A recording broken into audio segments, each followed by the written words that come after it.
And good afternoon, Frank here with another episode of UFO News Network Sunday.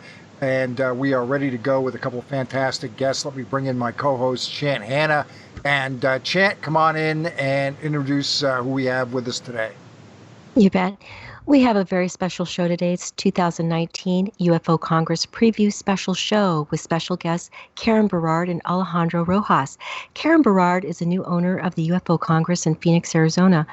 Alejandro Rojas is the Director of Operations for Open Minds Production, the host for Open Minds UFO Radio, editor and contributing writer for OpenMinds.tv, and is a UFO researcher. Welcome to our show, Karen and Alejandro. Thank you. Hello. Welcome. So wonderful to have you on the show today. Thank you for taking the time to be with us. The first question I have for you is we're very excited about International UFO Congress. I know I am. I plan on attending. And it looks like you have a great lineup of guest speakers. Please tell us all about it. Well, I feel like they're a great list of speakers because I put it together myself.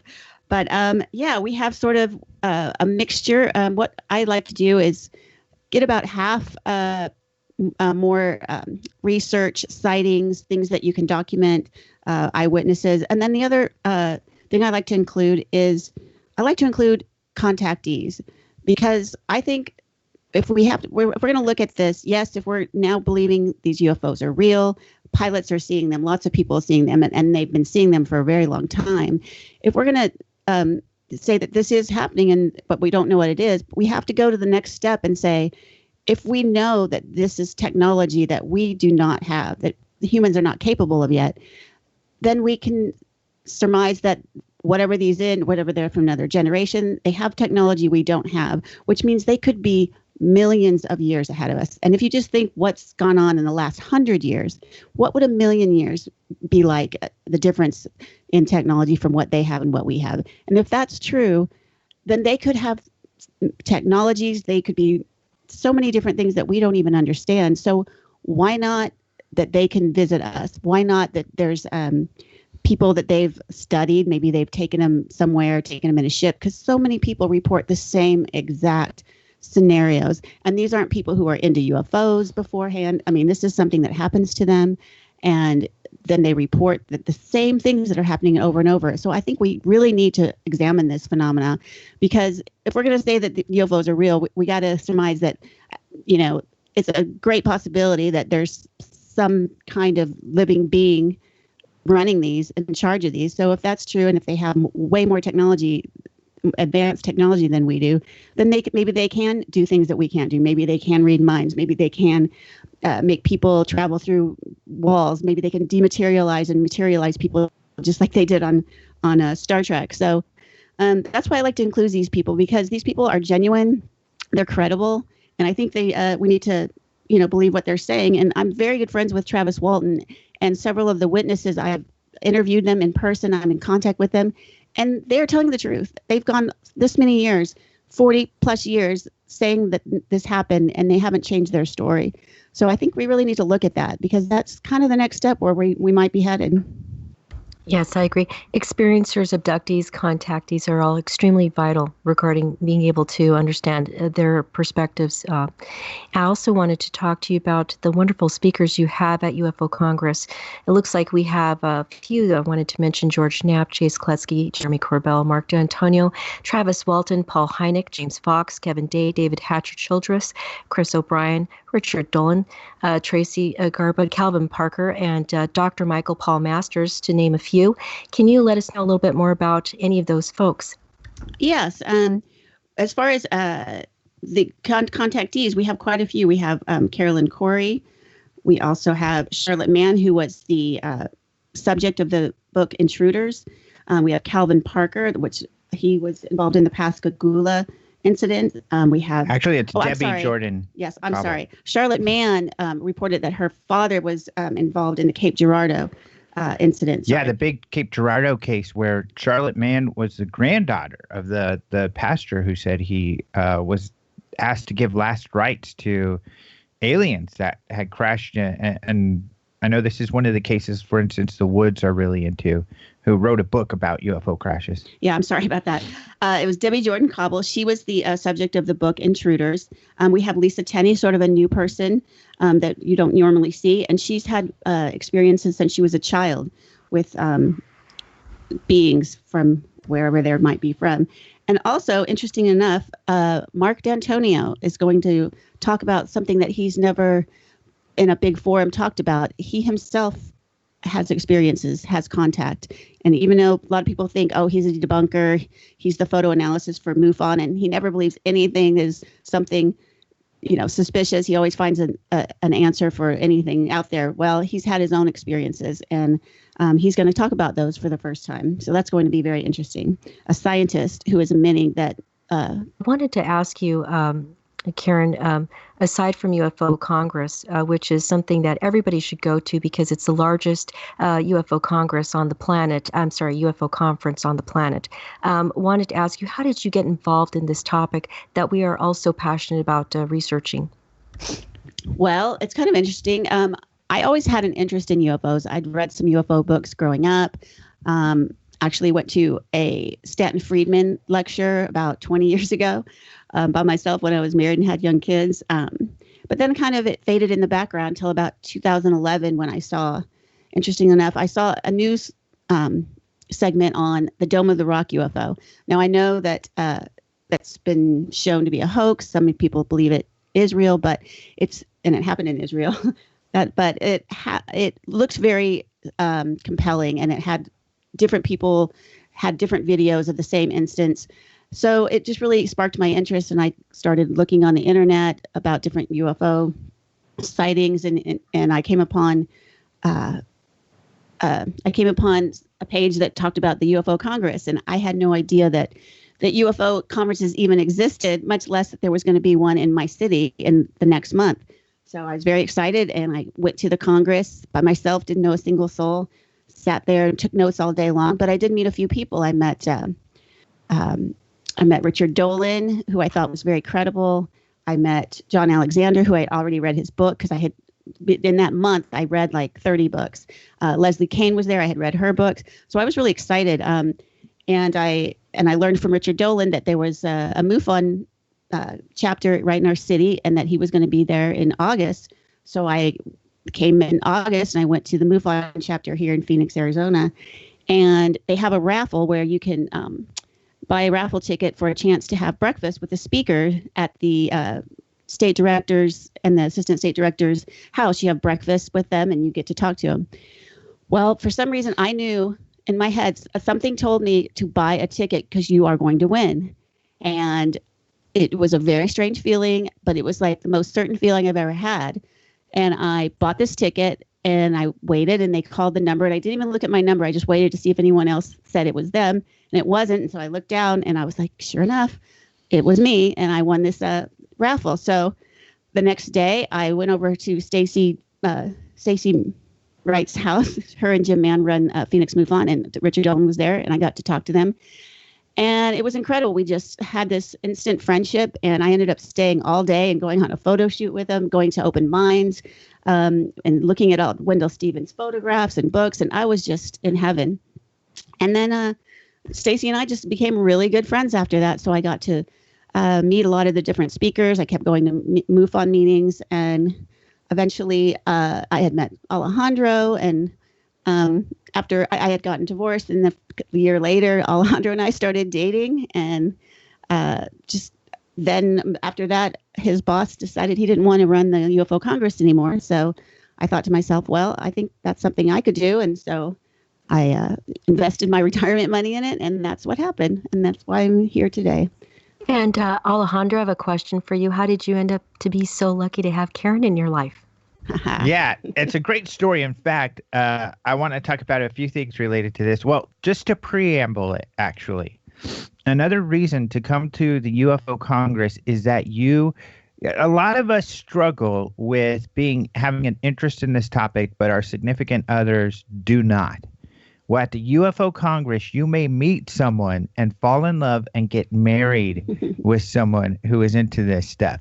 And it's happened before. So Nick Pope while he was at the UFO Congress, snuck off during the event. I think it was a Friday, and he went and got married in downtown Phoenix. So then he comes back, and I think they were trying to be kind of quiet about it, but news got out. And so, that was a big deal, especially at the banquet on Saturday. We talked about Nick and his wife who was there and how they had just gotten married. Also, the Dolan. So Alejandro, Yes. that was a quick turnaround. So he met the future Mrs. Pope that day and then ran off and got married. It happened that fast? Or? Not quite. Not quite. Oh, okay. Actually, she is a professor who works out of California. I can't remember what town, San Jose, maybe, something like Maybe. that. But, however, they did meet while he was at a UFO conference, so it does happen. That's right. She's not into UFOs. I forgot why she was there. at the bar for another kind of conference. Oh, yeah, that's right. Yeah. And so he just got married at our conference. He didn't meet her. However, Richard Dolan and Tracey Garbutt, they got engaged at the UFO Congress a couple years ago. In fact, I've got a great picture of them holding up the ring because I was walking by and there was a little bit of commotion. I'm like, what's going on over here? And they're like, we just got engaged. And they showed me the ring and everything, which is really cute. So, and this year at this conference, they're both going to be speakers. That's right. Yeah, but they did meet at a UFO conference. So I'm just telling you guys, come to the conference. You'll meet. Yeah. You might, spark some love there. But let me answer your original story, and it kind of dovetails with what Karen had just told you. So when she came to the UFO Congress, now I don't remember this, so this is all according to her. I'm not sure if I totally believe the story or not, but Totally true. But she says, well, 2011. actually, I do believe it. 2011. This is now the first time I'm responsible for the UFO Congress, And the first time it's in Phoenix area. First time it's in Phoenix. Not only am I a co-organizer, but I'm the host. So, and I was sick. Luckily, not many people knew that, but my eyes were running and I could barely keep them open or see. So she says that she saw me when I was there and I didn't even acknowledge her and walked off. And now I don't remember that happening. And of course, I was so busy and frantic that I don't doubt her but I don't even remember it. Yeah. So I saw him.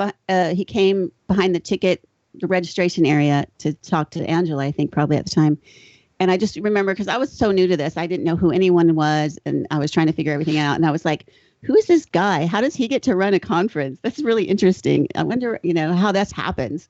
So, and that was weird for me too, because anybody who sees me, I don't know if you've been around, I love to smile and say hi to everybody, especially anybody who makes eye contact. Some people who even don't, and they maybe ignore me, but whatever. It's just something I like to do.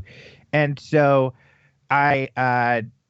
but a couple weeks after the conference, like she said, Richard Dolan was speaking at Phoenix MUFON. In August, actually. So a few months. Yeah, a few months. So that's when I remember Karen.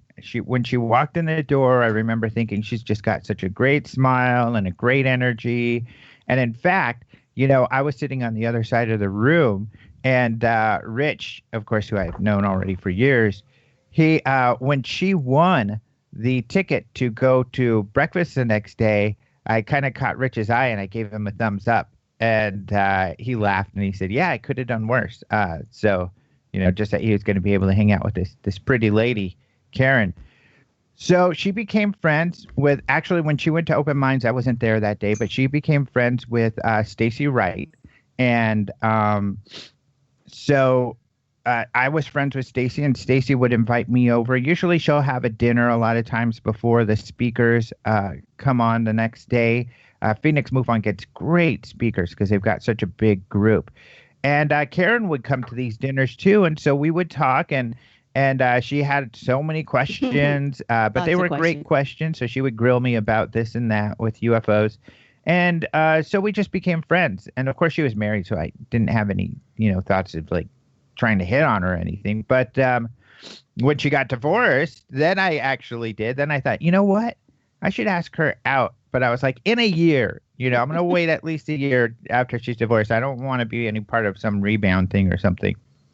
So a year passes and the Congress is coming up again. And I'm thinking, you know what? Karen's going to go. I know. Maybe I'll ask her out at the Congress. And so she shows up at the Congress with a boyfriend. So I was really bummed. We still had fun, actually. We hung out a couple times, especially one time when our boyfriend, I don't know, was doing what, and we were laughing and having fun with the Hank brothers. Around the fire. Yeah, with the Hanks, who are just hilarious. You guys might know them. Some of them, Caleb and Micah. Micah does Gray Alien Report. Yep. And but then a few months later, we were at, again, a UFO conference. We were at in Las Vegas at MUFON. And there, this is actually pretty funny. Jason, my coworker, I got back to our table. I was gone. And Jason tells me, Jason McClellan, he says, "Hey, there's a girl here in a bikini who wanted to say hi to you." And I was like, "What?" And I hate this story. It makes me seem like I was running around in a bikini, which is not exactly true. Yeah. I was. Well, let me. Okay, But let me tell this part. Then you can tell that. Okay. Then you can clarify. But so I was like, no. And I was like, okay, what did she look like? And he said she was tall and blonde. And I'm like, yeah, right. And I was like, well, how did she look? And did she look good in the bikini? And he's like, yeah. And I was like, you're so full of it, dude. That someone's going to come into the conference, this tall blonde woman in a bikini, and say hi to me. So I thought he was just messing with me. But later that night, Karen and I started talking during dinner, and she told me that she no longer had her boyfriend. And so we really got into great conversation. And then it hit me, and I was like, did you come by to say hi? And she was like, yeah. And I was like, were you in a bikini? And she said, well, kind of. So, okay, explain. Oh, well, it was Las Vegas in the summer. It was like 120 degrees, and it hadn't started yet. So I was going to the pool, and I was on the way to the pool with a cover up on, but it might have had kind of a mesh cover up. So you might have been able to see that I had a bathing suit on underneath, but I was on my way to the pool when I stopped, and I just went through the vending room to say hi to the Open Minds people. So that's what happened. Yeah, there was nobody in the vending room. I wasn't running around in high heels and a bikini or something. As long as we're clear on that. Yeah. So that was funny, and that's when essentially, I asked her if she wanted to sit at our table during the MUFON banquet, and she actually ditched Stacy and Jim to do that, which now I know was actually, for her to actually tell friends that, hey, I'm going to sit with someone else is kind of a big deal. So, yeah. And I knew that then. I was like, oh, great, she must be really into me. So I asked her to go out that night. So we went out to downtown Vegas and had fun. And then really, I think we probably have talked, except for a couple of times when one or the other of us was traveling. We've probably talked every day since that day. Probably almost 6 years ago now. Yeah. But yeah, I didn't really know. I didn't know if he just wanted to hang out with me. I didn't really know at all. And then when we got to there were rumors that I was gay. Yes, there was. So I was like, well, but I didn't think so. Because I kind of was feeling a little bit that there might be something there. So we get to the Las Vegas Strip, and he grabs my hand and he goes, here, I'm going to hold your hand so you don't get lost. And on my mind, I'm going, is it really so I won't get lost, or does he like me? But about, a couple hours later, I figured out, that he actually likes me. So that's wonderful. It's nice to know, have a little insight how Karen had an evil plan to meet you, and it worked out beautifully. It did, to entice me in a bikini. Oh, yeah, right. Right. Yes. I had no idea. But, now, we also found out that your dog, Pumpkin, is a TV star. Yes. He's a legend. Please tell us a little bit about that. He's amazing. Well, the local news, Channel 12 News, wanted to do an interview with us on National or International UFO Day.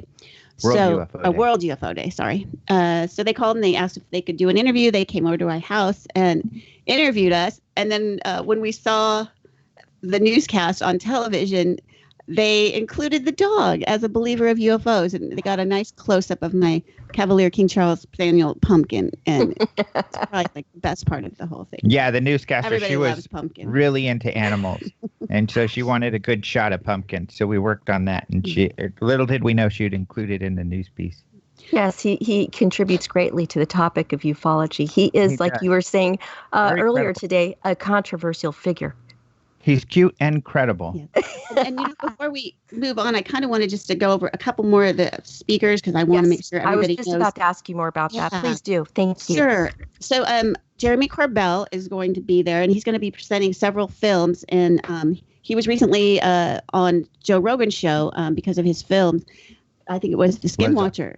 He was on with Bob Lazar, yeah. Yeah, so he's a really popular figure right now, and going to show some new films. Also, well, he's going to show some. He's going to submit. First of all, he's with our film festival. He'll have Skinwalker and Lazar there, so people can see those if they haven't. But he's also going to have 2 short films that are never seen before interviews. One with Edgar Mitchell and the other with Bob Lazar. So more interview footage that nobody's ever seen. That he'll be presenting at the Congress, and he's not even sure he's going to share it anywhere afterwards. That's incredible. Yeah, and speaking of films, James Fox, who's done several documentaries, he is fabulous. He's going to be showing his new film that he's been working on. Originally, it was called 701, I believe. Yeah. Referring to the number of Blue Book cases that weren't solved. But right now, I'm not sure if they. It's called The Phenomenon, I only know this because he just sent us a little blurb about his talk. And I've been helping a little bit with the production, with connecting with people and contacts and stuff like that, and some footage, crap like that. But anyway, what I want to bring up is, unfortunately, a lot about this film is top secret, and I can't share. But this has been going over the months. But they got some incredible footage that we've been wanting to get for years. That'll be included in the film. They've got interviews from anybody you can think of who you wish they would get talk about UFOs practically. They got interviews with. The people who are backing this film, again, are incredible. People will be shocked when they hear who made this whole production, who funded it, and made sure it happened. So there is a lot of really exciting stuff with James Fox's film. And we've all been eagerly awaiting, what the heck is he working on? Well, he'll be sharing some behind the scenes, some clips, and a lot about this for the first time at the UFO Congress.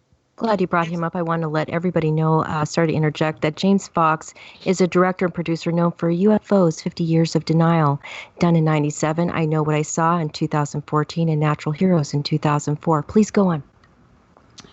Yeah. Okay. Let's see. Terry Lovelace. He is someone who's just recently come forward. He's got a book. He's a lawyer by trade, but he had something happen to him, an encounter. So that's very interesting. Tui Snider. She is known as an author of different kind of travel books and paranormal books, and she's going to do a talk about the Great Texas Airship Mystery of 1897. Yeah, I keep talking about this one because I'm really excited. This is a great case that I don't know a whole lot about. But and our good friend Noe Torres from Texas runs Roswell Books. He does some great talks. He recommended her to us because this talk about is supposed to be well researched. I mean, she's a researcher on other topics, so this is her one UFO topic. So I'm really excited for that one. Right. We will be interviewing Noe, Carlos, and Ruben. Is it Uriarte?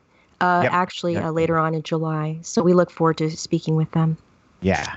And then Paul Hynek, of course, he was the son of J. Allen Hynek, and he's going to talk about what it was like growing up as his son.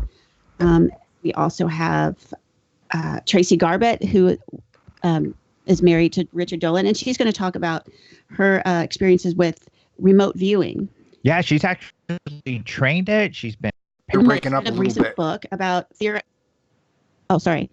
Dr. Michael Masters. He's a professor, and he wrote a book about if aliens maybe could be simply us, but from the future. So he has this theory and presents that, which is very interesting because there's other people who have also thought that might be true. If you take a human body and theorize forward, the brains are bigger, we're smarter, we use technology, we don't need as many muscles, we start getting smaller. So many changes that our body would make, and it kind of makes sense if you think about that. I'd like to ask people, do you think that we'll ever be able to master time travel in the future, that technology? And if they say yes, then I say, well, you're kind of saying then that we could have people from the future here right now. Exactly. So, and I think that makes it more realistic for people. So I think that's a very credible possibility for the phenomena. In fact, if you guys don't mind, what do you guys think, Chant and Frank, about that, potential of people? Well, if you're going to travel any great distance in time, you've got to travel a great distance in space, too. Just to give you an idea, if you wanted to travel 6 months to the future here on Earth or 6 months to the past, the Earth is going to be on the other side of the sun from wherever it is you're at right at the moment. So you're talking about traveling 186 million miles. Yeah, that's a good they point. do say, how time can you're not really going to be able to hold the universe still for you as you're traveling about time. But if you get beyond that, then it's as valid a theory as any. That's my opinion. It's just that that's a good point. Caveat. I hadn't thought of it that way. I guess some physics say it's like how you bend time. So then when it's folded over, it's basically you're going straight through. So it's not as far as his point is that where you are in space is what you'll never be in the same spot in space. Exactly. Ever the again. Earth's going to be all the way the heck over there. So you've got to kind of the galaxy is moving. The Earth, the solar system is revolving within the galaxy. I think 270 million years or something along those lines. So when you program your DeLorean to go into the future, you've got to not only be sure you've got the time right, but also the place. Exactly. Exactly. You gotta get those 4 points. 4 points. Well, X, Y, Z, and T. They being the ETs must have it down because they're coming here. I wanted to mention the multidisciplinary academic approach that Dr. Michael Paul Masters has with this topic. His important book, Identified Flying Objects, as we were talking about, a multidisciplinary scientific approach to the UFO phenomenon, is a really important book. And also wanted to mention a little bit about the author because we've interviewed him a few times, and he is not only very, very funny, but he's a very direct individual. He knows what his thought processes are very important. He's very confident about them. And he's a professor of biological anthropology at Montana Tech in Butte, Montana. He's also a hunter. And we interviewed him for a fascinating show regarding aliens and hunting. What would somebody do if they came upon aliens who were abducting people and he just so happened as a hunter to have a gun on him? What would he do? And he said he would put down his weapon and he would help them, because he views them being extraterrestrials as scientists who are doing experiments in a manner that he deems are, I guess, according to him, appropriate. That's his perspective, and he would help them regarding their scientific analysis and studies of that topic. Oh, he would help the aliens. Yes, he would help the aliens. It'd be like, hey, you need another lab tech? That's exactly. Well, I mean, I feel like if they're not harming us, if that's all they are actually doing is collecting research, I feel like that's okay. I mean, that's what we do. That's what we would do if we went to someplace else. That's interesting. I was already excited for his talk and his research, but when you said he's funny, he is. Yeah. He's got a great sense of humor. To speak to him yet. I didn't know that. It'll be fun to get to know him. No. He's just let him know. You don't have to be super serious, and he'll deliver for you. Well, I mean, if anyone who knows Alejandro knows that to be true. Yes. But you actually nailed it correctly. That's his perspective, and that is that if it's just simply being done in a scientific manner for data collection, that he's fine with that. That was his perspective. He'll also talk at some length about how enthusiastic he would be about traveling back in time, and doing his anthropology sort of hands-on in the moment. Yeah. Go ahead. Cool. Sorry about that. Oh, I was just going to mention we recently added Chuck Zukowski, and he has been a friend of ours for a very long time. He was involved in MUFON, doing a lot of the cattle mutilations, and he has a new show called Alien Highway, and they're going out investigating around the country. They went to Roswell, and it's a very interesting show, and he's a really fun guy also. And also Kevin Day, who was part of the show Unidentified, and he was one of the he's the radar guy from the Nimitz. Is that correct? The Nimitz, yes. right? Who saw? Well, he was on the Princeton from the Nimitz case, but he was on the Princeton. On the USS Princeton, but it was Princeton. part of the Nimitz encounter. Yes, you're right. Yeah. So, and he saw these things on radar and scrambled jets to go out and see what they were. So he'll be talking about that, which will be really interesting. And one thing I wanted to really talk about is we have experiencer sessions. We have them in the morning and a couple of the evenings also. And they're facilitated by licensed practitioners. We have therapists and PhDs, and they're going to be smaller than they have in the past because we're going to have 2 different rooms going on at the same time. So everybody will get more people will get a chance to talk and share their experiences with others, and it'll be moderated. So things we'll try to get as many people in to talk as we can. But that's something that we like to, allow these people a time to talk about their own experiences. So you just come and listen to lectures. You also have a chance to talk to other people about their experiences, your own experiences, compare notes, and just kind of it creates a community, and people really enjoy those, and they start coming back year after year, and it becomes like a family reunion. The people have been coming back. Some of them have come back for every single one, and this will be the 28th year. And Karen actually has one of the most important points of all, is exactly what she said.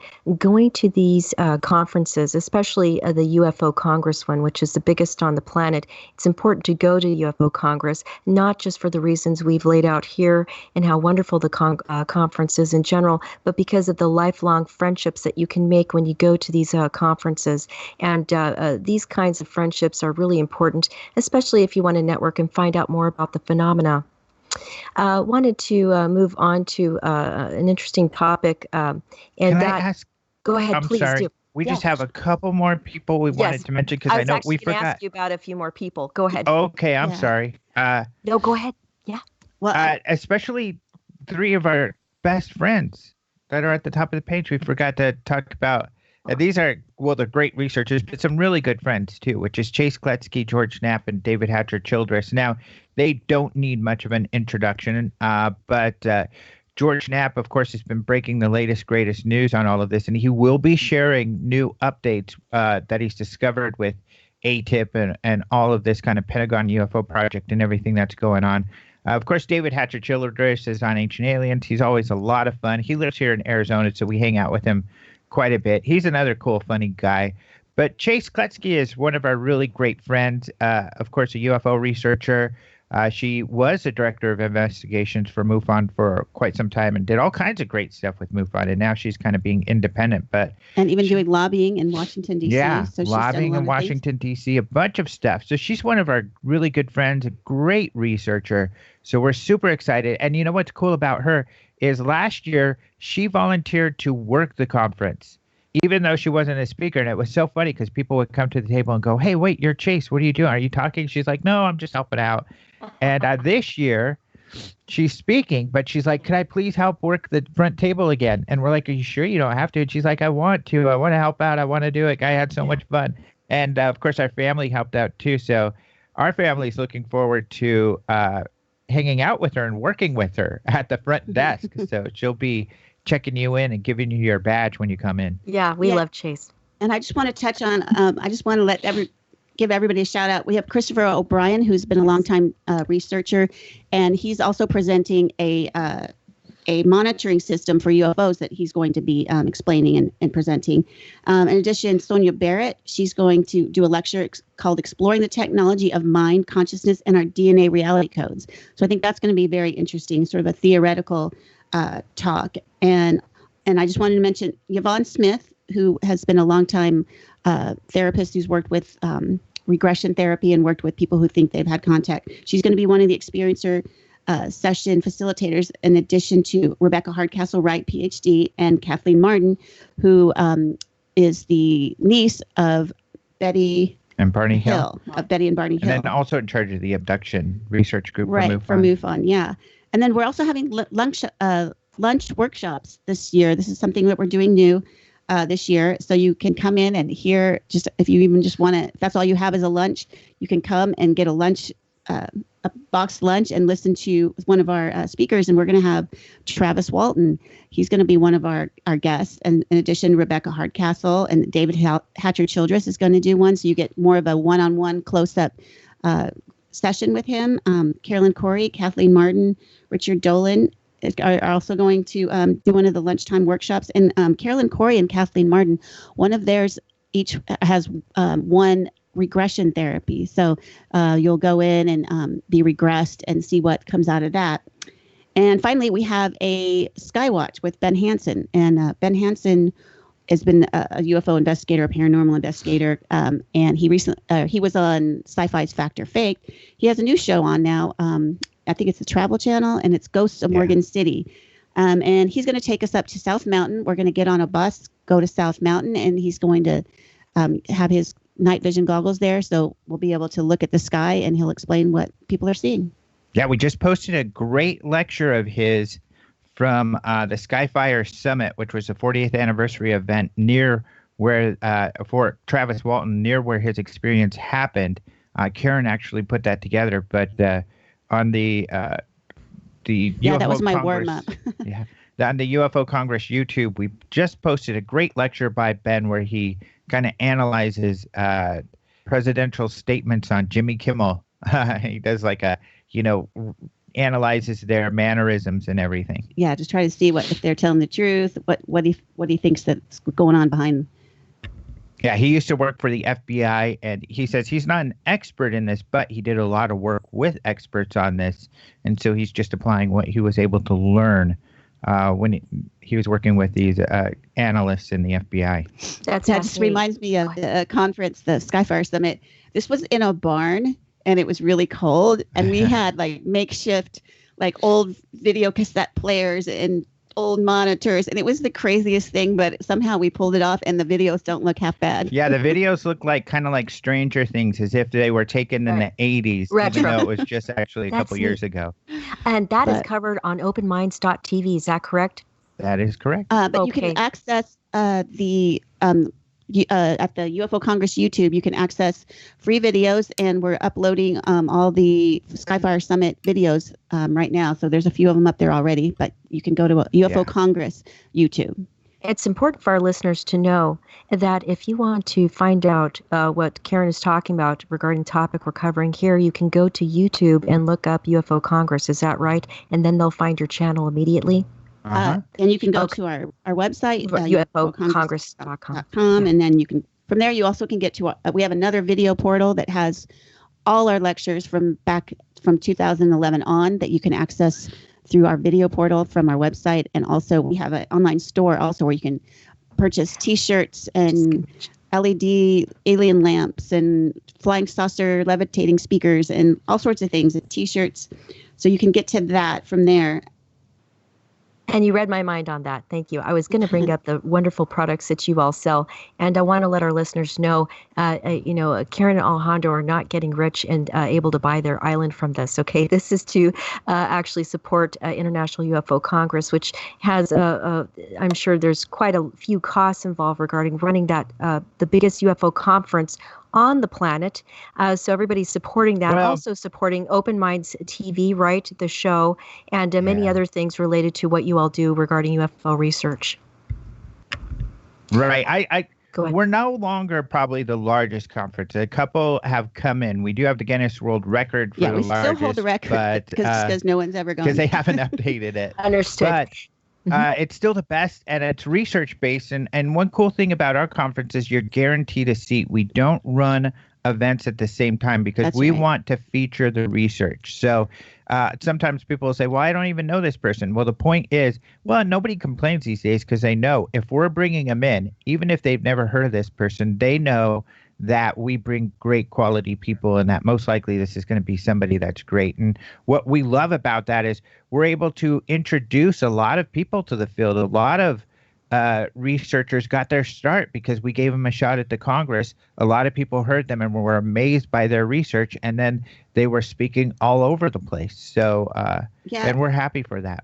And I want to mention our prices are really reasonable. Like right now, and we also have a 10% off. So you can do a 5-day conference, including Wednesday night dinner and also Saturday night dinner. These are banquets, and the Saturday night one is our Film Festival Awards ceremony and a Researcher of the Year Awards for $299. But right now, with code HOTJULY, you can get 10% off any ticket. So that takes the price down quite a bit. And remember, this is for 5 days, 2 banquets, where conferences that are 3 days, 1 banquet, which is most conferences cost the same or more. And you don't get 2 dinners with that. So you can also get a lecture only pass if you want to do that. That's $259 up until the end of July. We have a VIP Starfleet pass, which for that it's $699 with 10% off. And with that, you get reserved seating in the very front 2 rows. You get a special VIP It's a special Well, that's the price reception. without the 10%, so you can take 10% Right. on top of that. $6.99 and take 10% off. So, but we're having a special VIP reception for those people where it's just going to be the speakers and open bar. You get a T-shirt with that, and then you get a choice of one of your lunchtime workshop or the experiencer session groups. So it's a really good deal. You can also buy just weekend passes or the Friday through Sunday passes, single days, half days, whole days, morning, afternoon, whatever you want to do. You can do that on our website at www.ufocongress.com. One of our friends, go ahead, Alejandro, go ahead. Oh, I was just going to say, we also bring our whole store. So you'll have a lot of products there. Plus, we have a great big vendor room that's packed and bustling all the time. And this year, we're doing something kind of new where we're going to have displays and posters for UFO sightings. We're even going to have, we've always got our aliens there, which people love, but we're also going to have some UFOs and stuff there, too. So people, we'll kind of have a little museum section where people will be able to learn about famous UFO cases as well. Yeah. Oh, and I just want to mention this year we're going to have someone we haven't had before, and somebody we met at a different conference, and they sell meteors and things made out of meteors. So this is an actual, is it meteor or meteorite if it's hit the ground? I think it's a meteorite if it hits the ground. Yeah, they're meteorites. So we've got in fact, he's given me a couple. I've bought maybe one, but he's such a cool dude. We see him at other conferences. We've become friends with him. But I have a piece, and he's got a lot of pieces from that Russian one where it blew open windows and stuff like that. I'm wearing one right now. It's called Moldavite. Oh, you are? Yeah, awesome. That's that green thing right there. Yeah, I've got a piece of that. And then there's Tektite he's got, which is pretty rare, which at the Trinity site, or no, Trinitite, which is the sand turned to glass from the first nuke, and I've got a piece of that. And a lot of really cool stuff. In fact, he brings some pieces of the moon and Mars that are like tens of thousands of dollars, and they'll let you hold them and look at them. So it's kind of like a little museum, too. Yeah, it's really incredible. And he also, if you want something made out of there, you can, like his father has, it's kind of famous, actually. He has a watch face made by this well-known, it was a moon rock, a well-known watch designer using that piece, and he can have things made for you. If you pick out a meteorite and you want a watch made out of it, he can help you have that done. Yeah, this watch is famous. But they have all sorts of things, earrings, pendants. But I'll warn you, some of our volunteers and helpers are law enforcement here in the Valley, in the Phoenix Valley. So don't try to steal nothing, or they'll get you. Yeah, Marianne will get you. I'm definitely going to be attending that because I'm a rock hound. I'm a rock collector. Wanted to mention something funny. Jeff Krause, the director of Southern California chapter of MUFON, he bought a UFO lamp from you all. He was just so thrilled about it. And then I also understand that you all sold out of the UFO lamp when Alejandro Rojas was D lamps. We sold out of those, the ones that we had brought.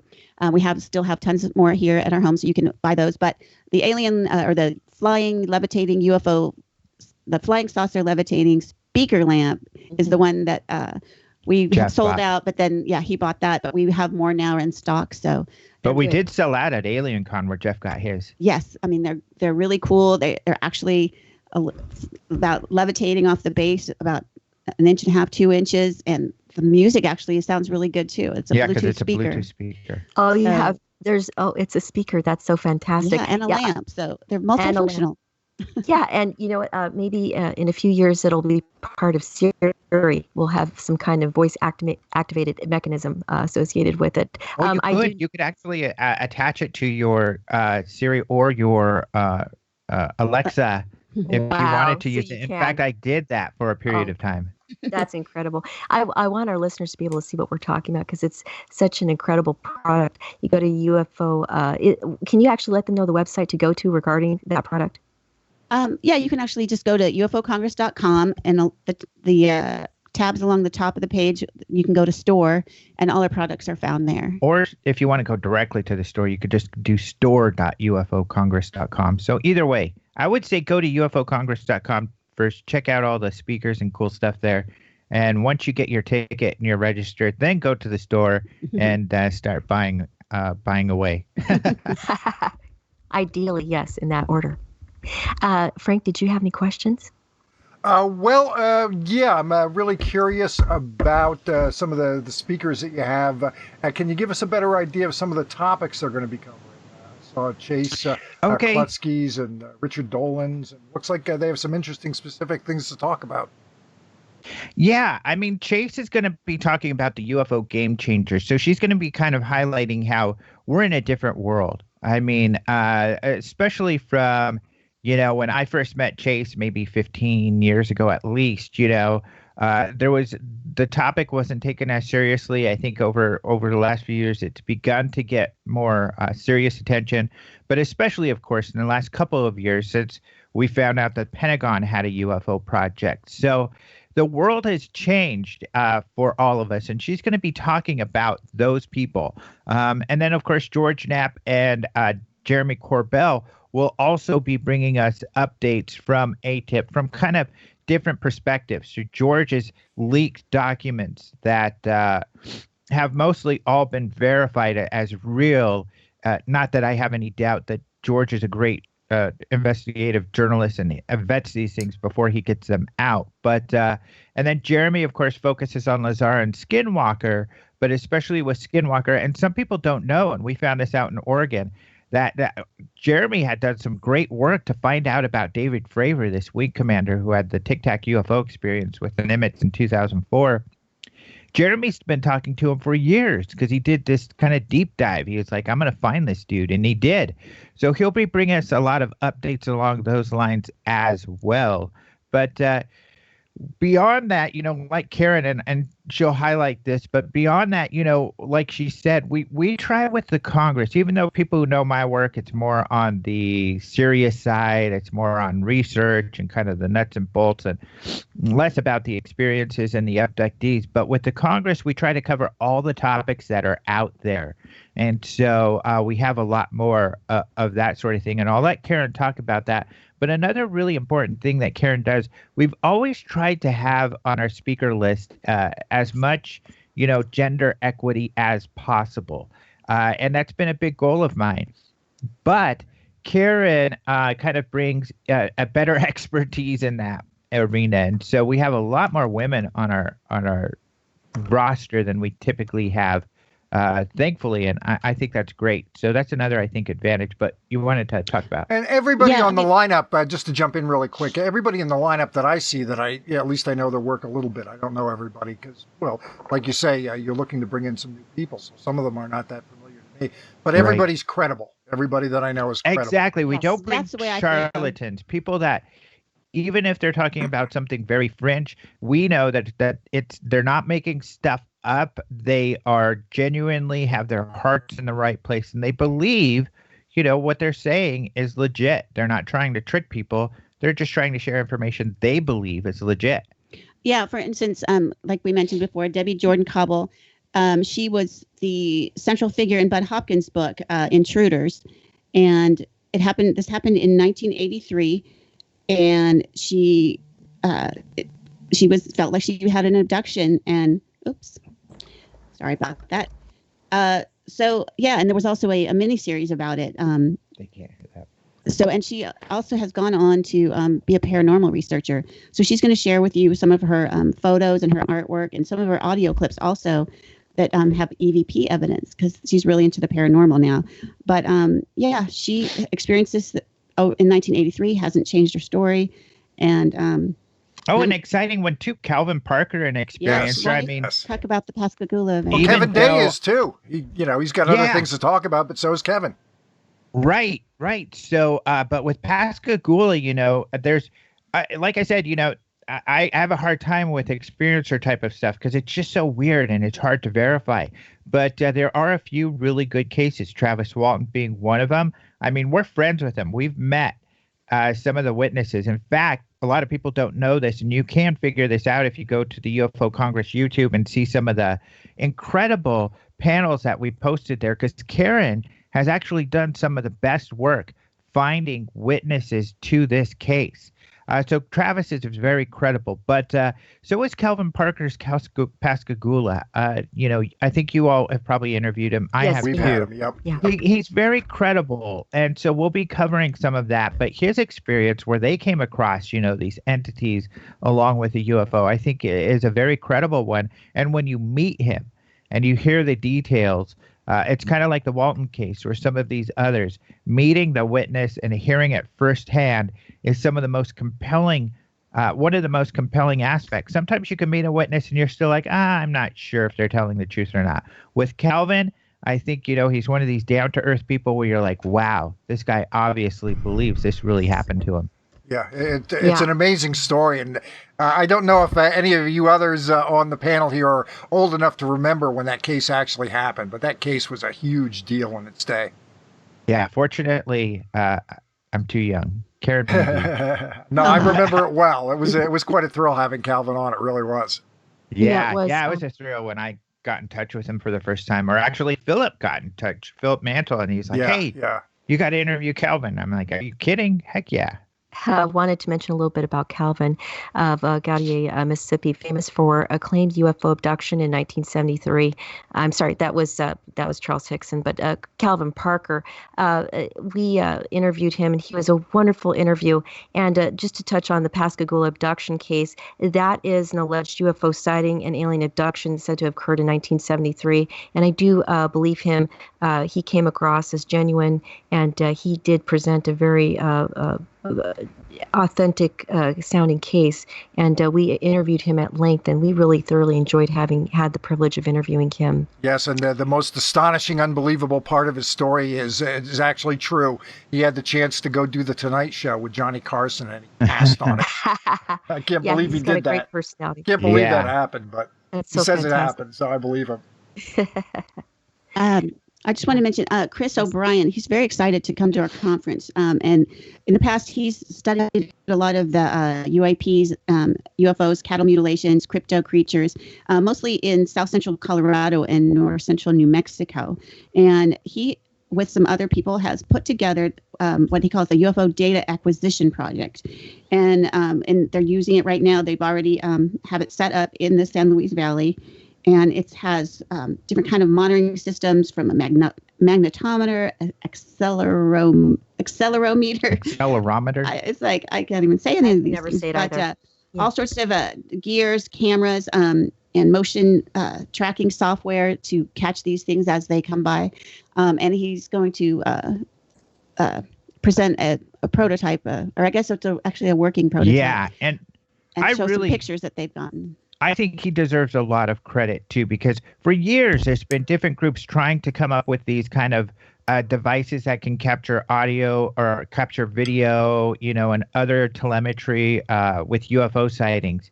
We've got the UFO Data Group, which a lot of these are people that are into the stars. Some of the scientists. Chris Mellon was part of this. Hal Puthoff, I believe, even had this UFO Data Project where they were going to do the same thing that never came to fruition. Marc Dantonio has been working with Douglas Trumbull, a famous special effects guru, but he also is famous for building all kinds of technology related to movie making, and he's also into UFOs. So Marc D'Antonio has been working with Douglas Trumbull on a similar sort of project called UFOTOG, and I think they recently changed the name. I can't remember what he said the new name was, but they still haven't gotten their act together completely, for lack of a better term. But it's great that Chris O'Brien has, is the first one out of the gate with an actual working device. And he's already deployed it. They're looking to deploy it further, and he's going to be sharing their data and about information about this project. And I think he's done a great job. And this is going to be something that you can actually purchase for yourself, and it's going to be less than $2,000. Right. And then all this data will come together in a central area, so we can compare all across the world eventually what people are seeing, and trying to get to the bottom of it. I just want to mention Richard Dolan, because he's my very first UFO speaker, my very first friend in this field.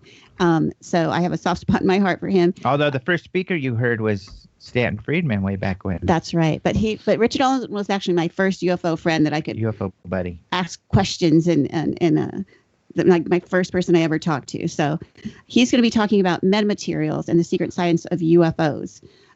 He's been on dozens of TV shows. He's got his own website and podcast, and he's just a wealth of information also. Yeah, I'm really interested what he has to say here because, with the television show Unidentified, which is covering To the Stars work, I thought we were going to hear more about these alleged anomalous materials that they have. I don't remember hearing anything.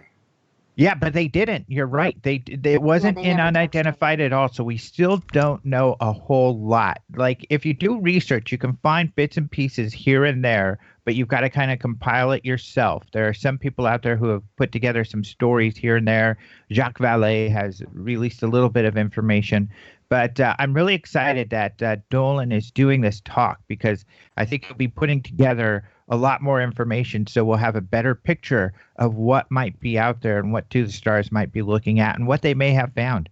Well, I have been nice enough to go ahead and do that starting, let's see, it was December of 17.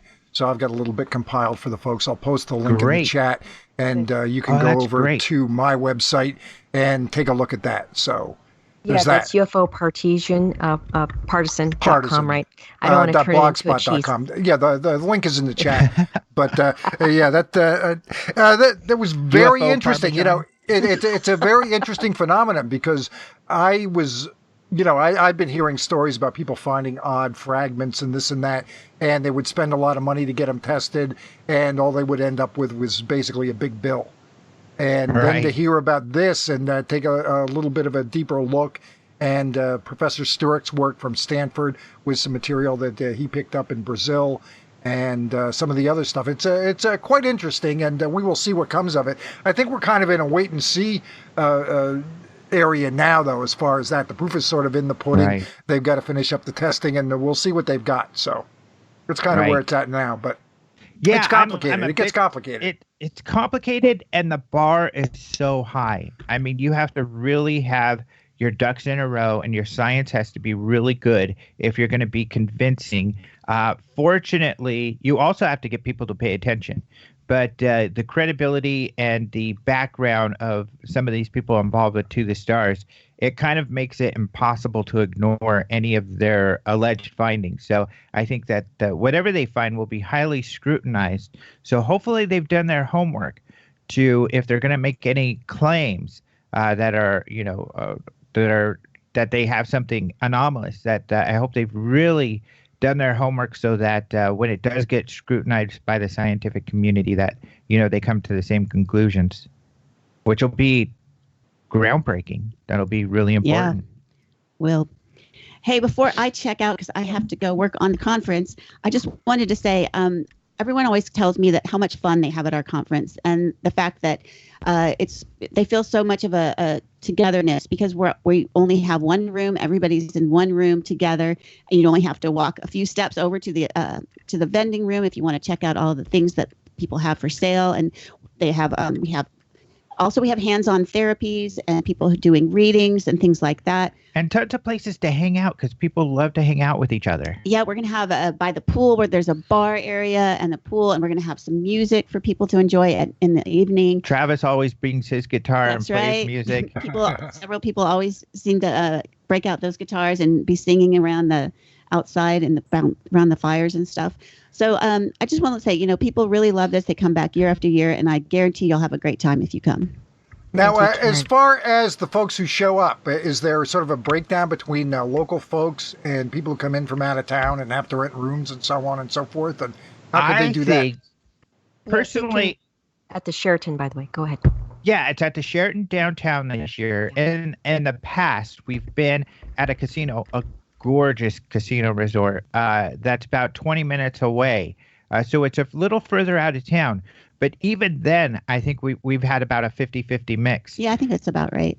But this year, since we're downtown, I think we're going to have a lot of locals. Now, the locals don't often go into lectures as much, at least those who come just for the day casually. The locals, although we do have a lot of locals that register and get full passes, the casual ones that hear about it, because we get lots of media coverage, hear about it from the news, they come and go, and they go to the vendor room. And so but it creates a great environment. It's turning new people onto stuff, and it's also, it creates a lot of energy where you have all these people coming into the vendor room and buying stuff and looking around. It's a lot of fun that way. And then you have the hardcores, in the lecture room watching the lectures. So, yeah, I think this year it'll probably be more like a 75% locals, other than people. But we have people come from all over the world, typically people from Australia, the UK, Japan, all over the place. Australia. Did you say Australia? I did. Yeah.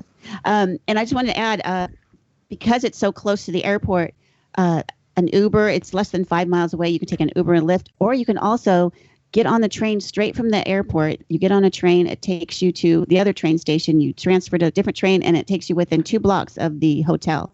So you don't even need to rent a car. Right. And also, can you please let us know that code again? Was it Hot July? Yes, Hot July, all caps, HOTGULY. The next one, we should have Cool September. So Maybe. people, Yeah, that'll be the next one. because it's hot out here in July. Right. And you mean HOTJULY, right? Yes, Okay. All great. uppercase? Understood. On UFOcongress.com. that's right. You got it. Well- Karen, thank you for having spent the time with us today that You're you did. so welcome. Thank you for having me. Thanks, Karen. Thank you, Frank. Bye-bye. Hope you have a wonderful day, Karen. And Frank, go ahead. So we're in a period where the news is happening as far as UFO stuff is concerned, and you still got not quite 2 months until the Congress kicks off. Are your speakers prepared to do any updates to their presentations in case the news warrants it? Some of them are. So a lot of these people are talking about things that, research they've done that has already come to pass. But even David Hatcher Childress, of course, is talking about ancient aliens. So that's stuff that happened quite some time ago. However, of course, we have Chase, we have George Knapp, we have Jeremy Corbell, Richard Dolan. Let's see who else, like maybe even Marc Dantonio, but Kevin Day, Chuck Zukowski. These are all people who are working on stuff that is late breaking, that is going on right now. So definitely all of these people will be prepared. In fact, I know for a fact that George Knapp is going to have, luckily I get to talk to George Knapp. Really, all of us journalists and I in this field get together quite a bit. We talk quite a bit and share information. And I know that George has some bombs to drop still in the next month or two, some great information. And so does Jeremy. So they'll definitely be sharing the latest and greatest. Of course, Jeremy has been swamped since he's been on Joe Rogan. In fact, he just told me yesterday that his documentary on Lazar is the #1 download on Netflix as far as documentaries. So it's doing incredible, especially after being on Joe Rogan. So yeah, we will have, it's been a long time since these guys have been at a conference as well. I mean, relatively, it's only been a few months, but a lot happens in a few months. So for instance, Nowadays, the whole unidentified series came and went since they've been at a conference. So yeah, they will be sharing a lot of late breaking information. And what did you think of the show now that it's all said and done? I loved the show. Of course, I've always got to be, 100% honest. Of course, I always am. I was with the last episode was not my favorite by far. It was all right. I know some of those Italian researchers. For example, I've known Robert Pinotti for many years. And in fact, he spoke at the Congress in 2012. And he's a great guy. They're great researchers. But, I got to see the data. I got to see the information. I feel that they could have added a little bit more information when it came to the Italian case. I'm not convinced that, that UFO photo was a UFO. I'm not convinced that this helicopter was beamed by a UFO. Not that I doubt the researchers, but I need to see more to see that.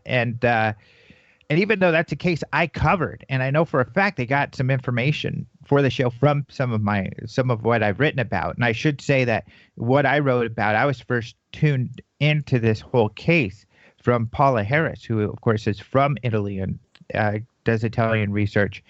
But Yeah, that stuff I wasn't as impressed with. I was impressed that they were working with the Italians, that the Italians kind of now have their own kind of version of To the Stars over there, and they're going to be cooperating. I think that is great. But as a first case, I think they could have spent some more time researching that. And I still am not so hot on that individual case. But other aspects of the last episode, such as Elizondo sharing that, the responsibilities for ATIP have been broken up into a couple of different departments. I think that's interesting. I didn't even know that. I did know that it was taken over by a very high-level official, ATIP, and the name was changed because this person wants to remain anonymous, and he wants their information and their research to remain secret, essentially. He doesn't want that shared or public. Really, he doesn't want to go through what Lou's going through. And people, I don't think, realize, all of the hate that these guys get. Even the pilots, they just get, unfortunately, that's how the internet is. Whenever there's more people paying attention to you, you are a bigger target for the trolls. And he really gets, hurt, to be honest, when his daughter comes to him and says, hey, somebody on the internet said this about you or that about you. And he's got to explain. He doesn't like that. When friends or family are reading is this true? Did you do this? Did you lie about this or that? And he's got to say no,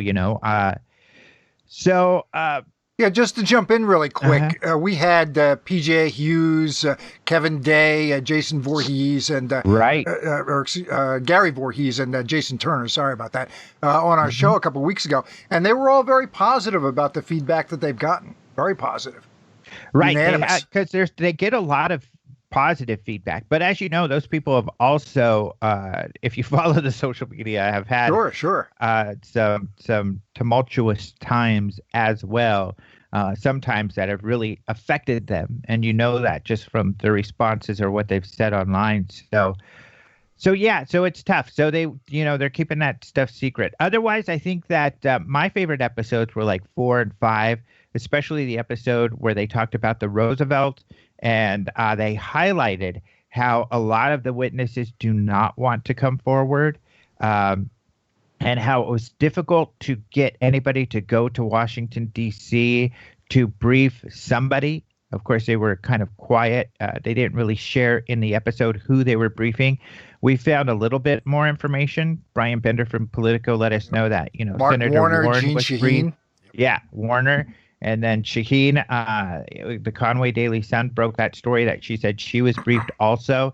The president, of course, has also said he had a short meeting about all of this. So that was a big deal. But going back to Senator Shaheen, who I think is from New Hampshire, I believe, and she had been asked about when the UFO stuff was starting to bubble up and get some attention, that she didn't really care that much about it. She was a lot more focused on, the political matters that keep these guys occupied every day, and didn't care too much about the UFO stuff. I thought it was pretty interesting that it turned out she was briefed as well. Right. Go ahead. I was going to say, I think you bring up a good point, because originally she had said that, essentially I'm paying attention to more important things. However, in her statement that she was briefed about UFOs, you can tell that she now takes the topic much more seriously. So whatever she heard in her briefing must have been compelling.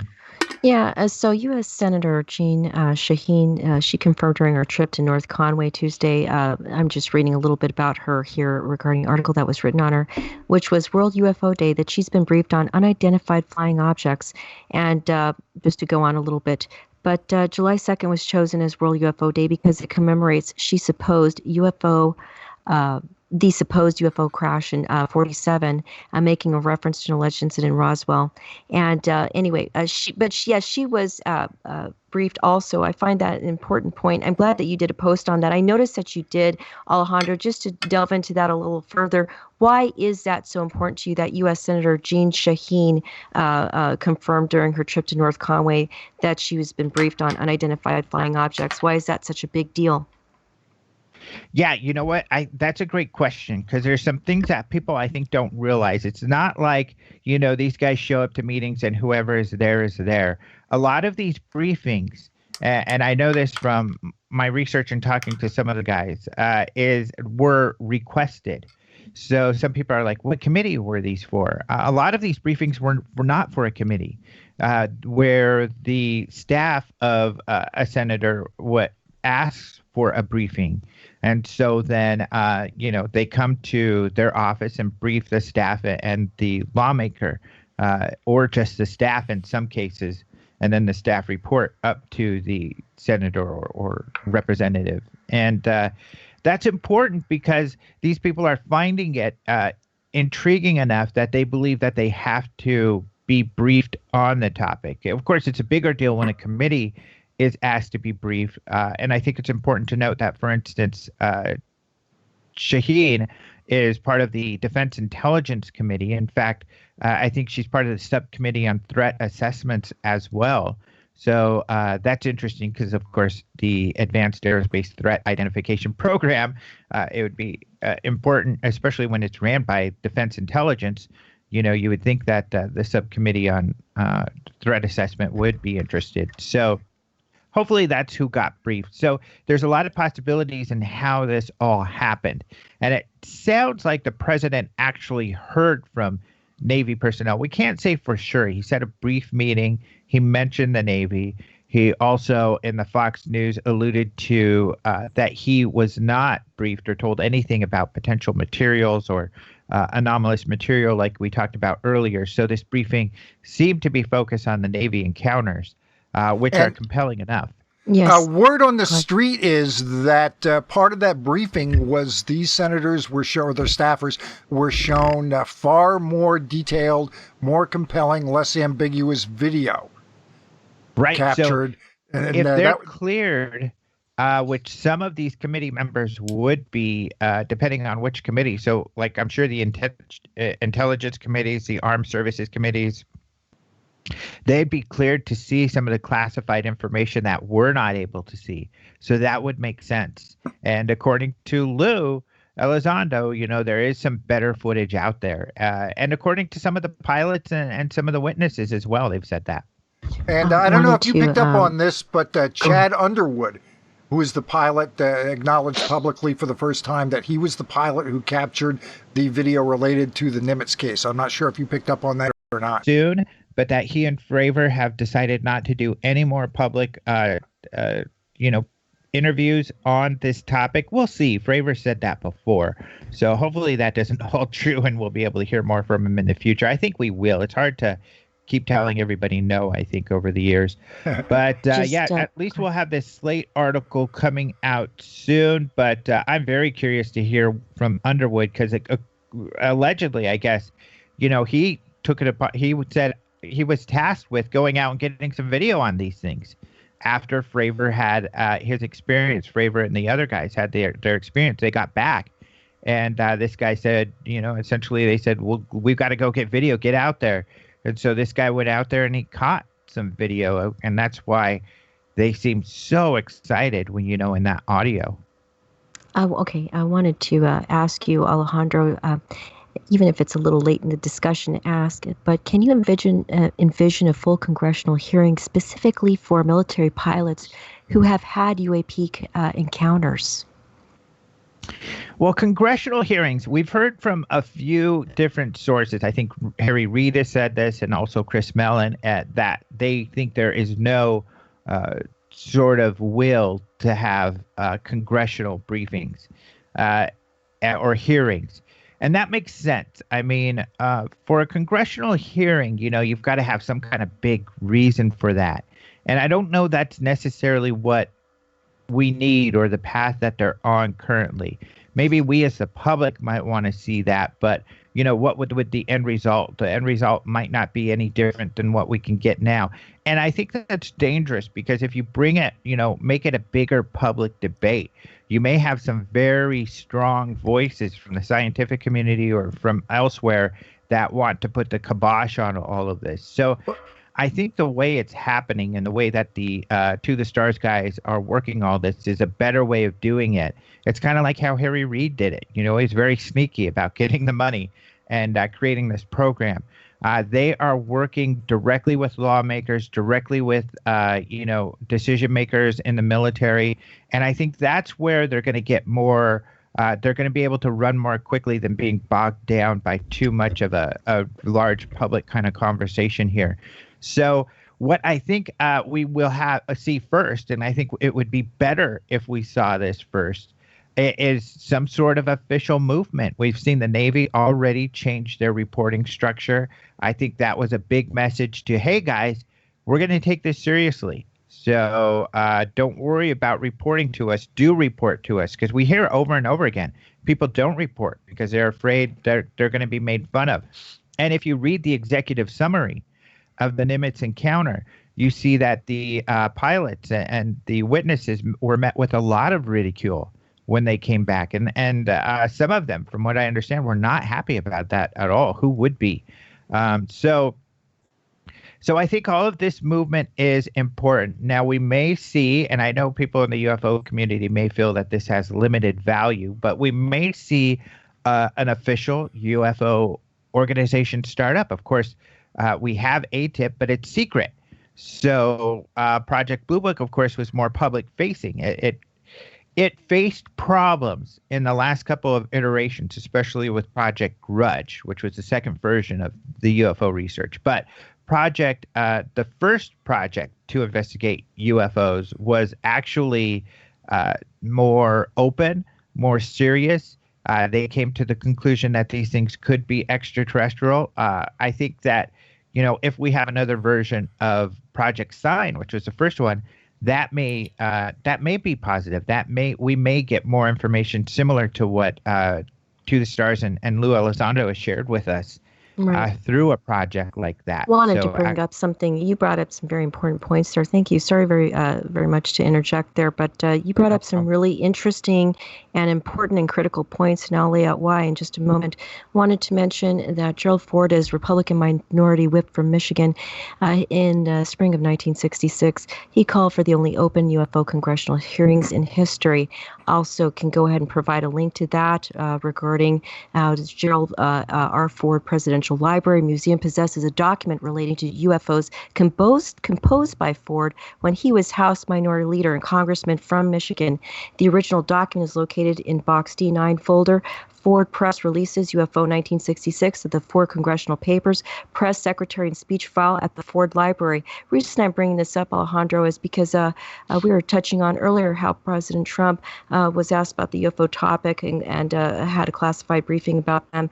It was brought up with Tucker Carlson. I know we've already talked about this, but I'd like to impress upon our listeners how important it is, the gravity of this subject regarding a president actually touching on the topic of UFOs with an interviewer on TV. Can you please let us know how critical that is right now, Alejandro?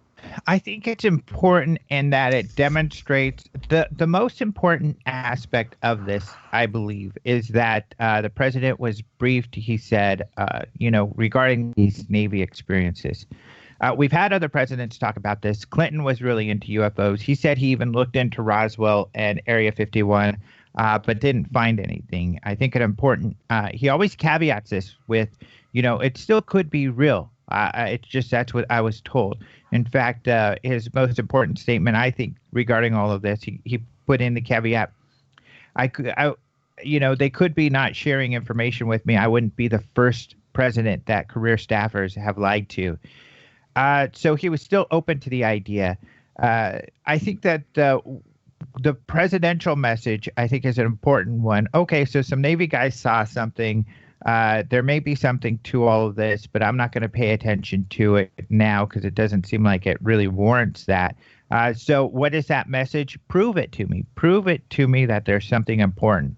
And I think that's the important thing. I hope that the military does take this as a mandate to do just that. Prove it, which would be more investigation, more analysis, more information regarding some of the credible stuff around all of this to come out. So I hope that's what happens. It drives this sort of thing. So what's interesting, though, of course, is all of these senators coming out positive after their briefing about the seriousness of the phenomena. as well. Gerald Ford, when he brought forward those, suggested that was the swamp gas case, which is kind of interesting because, I want to ask you about that a little bit. Yeah, right. The Air Force got Dr. Hynek to sort of gloss over, and hence the famous and ludicrous swamp gas statement. Yeah, what happened there was they got the hearings going because people in Ford's district were basically demanding it. So he was able to get that done as House Minority Whip, I think, at the time. But, and I think it's a good example. What came of it? Nothing, because that's kind of a public show. They want these briefings, but there was already Project Blue Book in existence, and of course it closed down just a couple years later. So it wasn't fruitful. It didn't bring forth, the results that the people who wanted those hearings would have hoped for.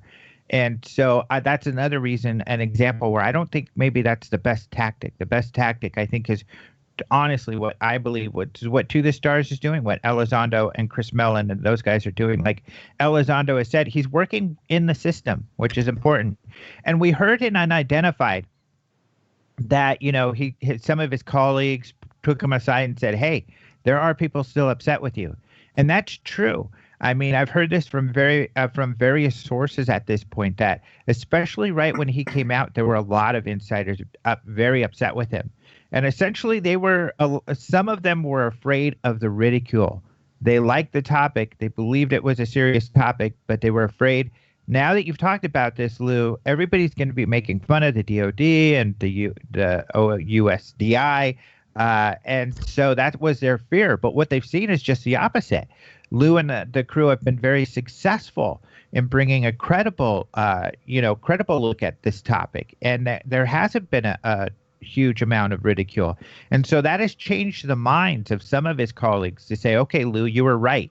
We should have done it this way. And it is being taken seriously. However, there's still a large faction that are upset about all of this because they either don't think there's much to it, or they could be, and this is speculation, some of the people who got some of the original project Reed put together shut down, because the original project was to look into a lot of paranormal things.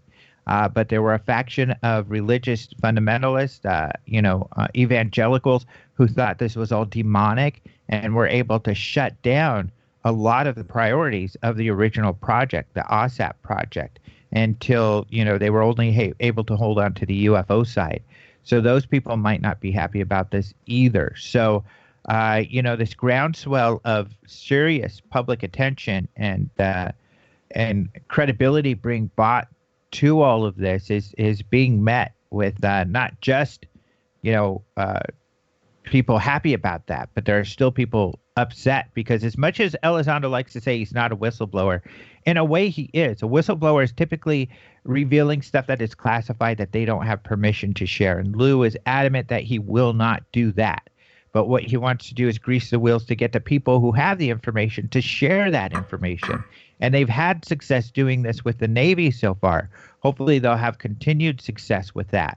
But the way he's kind of a pseudo or a bit of a halfway whistleblower is that he is sharing information that colleagues inside did not want shared.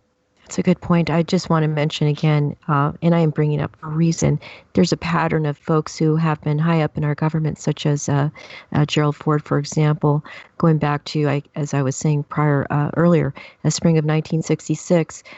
He also tried very hard to let the public know that some senators were being briefed about this topic behind closed doors. But it was all very hush-hush, of course. Wanted to also bring up a wonderful article that Alejandro wrote, which I'll leave the link to in the chat room. It's called "The X-Files Revealed: The Paranormal Roots of the Pentagon's UFO Program. New Revelations Shed Light on Secret Government Investigations and History's Unidentified Inside America's UFO Investigation."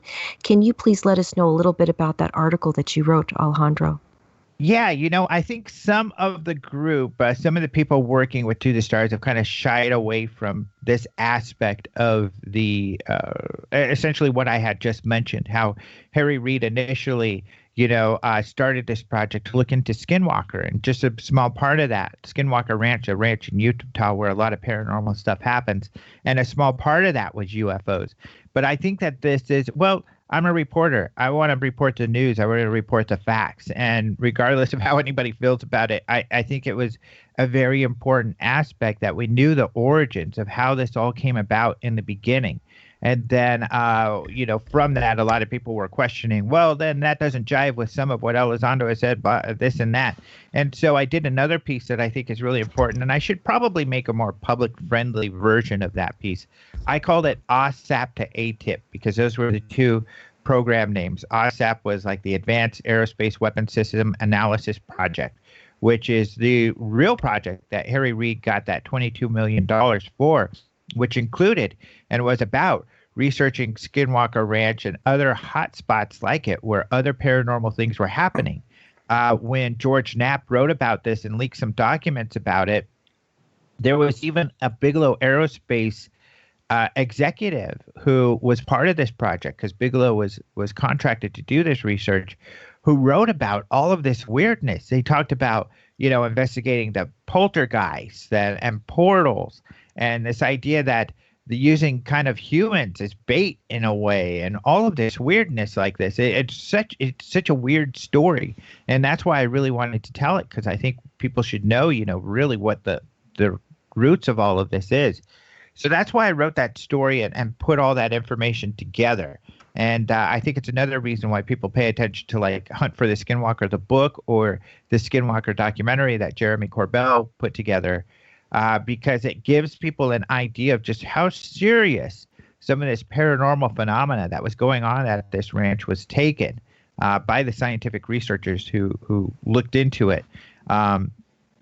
So yeah, that's what that story was about, and I think that I did a lot of research, investigating, interviewing a lot of people to understand the nuances and the details of how, that OSAP program was dismantled and became what we know as ATIP, and why the New York Times story didn't get into the Skinwalker Ranch or the paranormal stuff. Yes. And only talked about the UFO stuff. But what I found was that the New York Times story, although it didn't include that stuff, was still very accurate. And I found out, the main reason they didn't include it is because one of their main people was Lou Elizondo.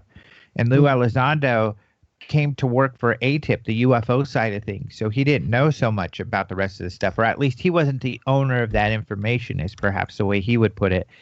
So it wasn't his to share that other stuff. That was for someone else, and they just didn't delve into that. They focused on the UFO side, which I think is legit, honestly, because the paranormal side of things didn't even last a year. I think it was shut down very quickly. Intelligence research and development, and he actually had 32 years experience and a proponent of military interest in the paranormal, and author of Reality Denied. Wanted to mention that he was the individual from NIDS who went to Skinwalker Ranch with Bob Bigelow in 1995 to study precognitive sentient phenomena, which could or could not be quantum physics related, but it is a fascinating topic. So I'm glad you were able to bring that up. Frank, did you have any other questions for Alejandro? One of the real surprising aspects of the TTSA show that came up, I know I was. Were you surprised by that? And do you want to tell the folks a little bit about Richard Doty, who I know you've looked into? Yeah, I mean, I've been in talks with him a little bit about this recently to give him some more background into Doty, but I heard about this before, that they were going to get into Doty, and it was either from LePay, the producer, or Elizondo. In our talks, they had kind of hinted at that, and so, which I felt was interesting, and their perspective, and I think this is important for people to understand, is, and I should give some background into Richard Doty. So Richard Doty is a gentleman who released, by his own word, he released disinformation back in the 80s to a UFO researcher.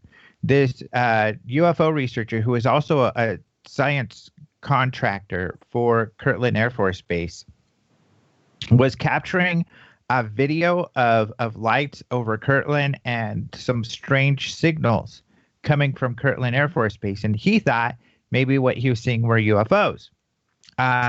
Richard Doty says they began to share fake information to this guy to make him believe it was UFOs and aliens, when in actuality he was observing black projects, and they didn't want the Russians to catch on and get some of his data.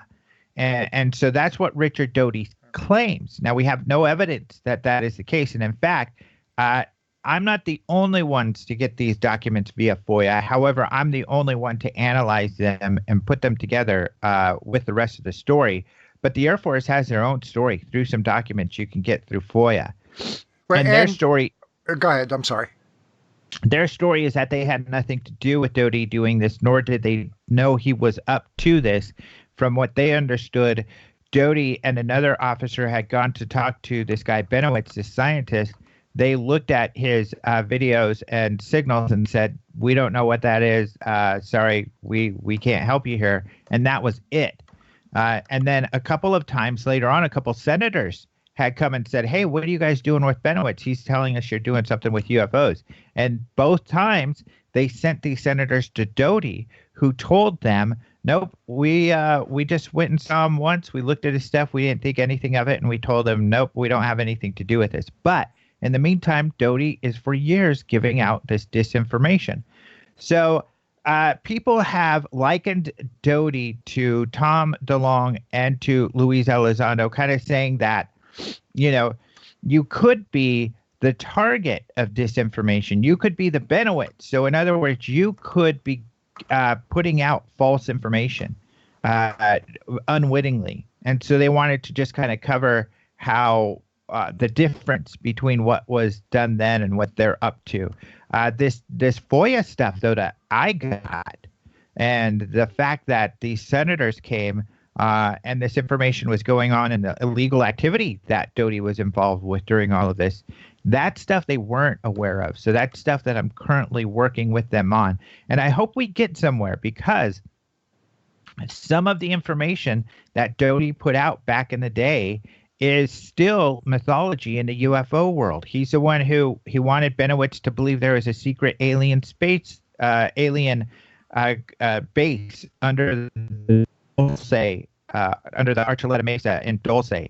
He was the first one he brought up this Project Aquarius, which was supposedly this big UFO alien study that had gone on for years by this group called MJ-12. This isn't a document that Doty says he faked. He admits that it's a hoax. And it's the first mention of MJ-12, which of course is this huge, mythology within the UFO community and these MJ-12 documents. I mean, all of this really wild and crazy stuff that a lot of UFO people now believe without even knowing where the origins come from to begin with. So the Air Force needs to answer, were they aware of Doty doing this? Some of it was very public. And they need to answer for, did Doty get demoted at one point later in his career?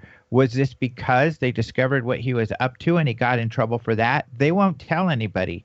The other thing is they have responsibility when it comes to the MJ-12 documents. In fact, they were sent the MJ-12 documents by a senator, and I forget his name, who was looking into all of this and was saying, "Hey, what's up with this?" Essentially, the implication was, you're responsible for these MJ-12 documents. I want you to respond to this. Their response was just to write bogus on top of the documents and send them back, and that's it. Well, that wasn't the question. We knew they were bogus. What needs to be answered is, why is your guy, Doty, the guy who put this out there, these hoaxed, alleged official government documents, that's what they need to answer to. Were they aware? Why did this happen? What did they do about it when they found out? They really need to fess up with all of this. And, the To the Stars guys have the connections to get those answers. So I hope we do get some of those answers, because everybody assumes Doty was working with the Air Force. We don't know for sure if he was or not, and that's what we need to figure out. Yeah, I'm glad you and know. the time frame, you had mentioned Paul Benowitz, and he died in 2003. And a lot of folks in the UFO community sort of blame Doty for Benowitz's premature demise. And that's accurate. They are. Okay, that is accurate. Okay, because 2003, Doty was out by that point, though. Is that not correct? Alejandro, we're bringing this up because this was an important question for us to ask you. Can you please lay down the reasons or reason why he would be responsible in any way, shape, or form? Go ahead. Here's why he's responsible. So over the years, we hear this from a lot of people who work with Benowitz. One of those people was Dr. Leo Sprinkle, who I've known very well. And maybe, I should write about some of this specifically. But Dr. Leo Sprinkle was into abductions. In fact, he had an abductee who he had regressed, who said that they were at a secret underground base, and Benowitz assumed that's got to be Dulce. This is our connection. But what Benowitz or what Doty said he would do is he would break into Benowitz's house and move things around while he was gone. So Benowitz would come home and see things moved, and he'd be like, "Oh my gosh, maybe it was the aliens, maybe it's the Russians, or maybe it's the government. The MJ-12 is coming in and moving your stuff." So that made Benowitz become extremely paranoid. There were times where he would bring people over to have conversations in his car, and he would turn on the radio. He would carry a gun. He would, he even actually, when people came over to the house, would answer the door, I guess, with his gun.